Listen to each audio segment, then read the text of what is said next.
Welcome back. Yesterday, I set up an experiment to test out different fillings in the paint can music shakers that we've been making for our adaptive music class. We already know that sugar was a failure as a filling because the fan in the 3D printer blew the sugar granules out of the shaker.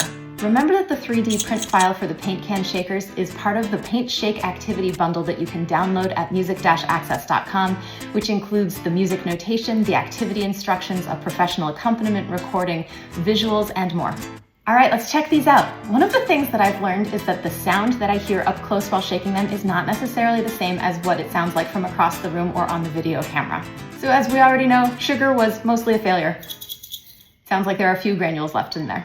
With sugar removed from the list, quinoa and TVP are the two lightest fillings that we have. They both have a pleasant, delicate sound. Here's quinoa, here's TVP. I found that rice alone, lentils alone, and the rice and lentils mixture sound fairly similar. Here's rice alone, lentils alone. Here's my standard paint can that has 1 rounded teaspoon of lentil and rice filling. Here's my experimental one that has 3 rounded teaspoons. This one really has a different feel to it. I can feel a lot more impact of the filling in my hand as I shake it. The other 6 fillings might all be too loud to have a whole class playing them at the same time, especially if you're trying to sing along. The singing might be overwhelmed by the volume of these, but they do sound pretty cool. My family members particularly liked the sound of the dried pasta. Sounds more like a baby rattle than a typical music class shaker. Also the sound of the almonds.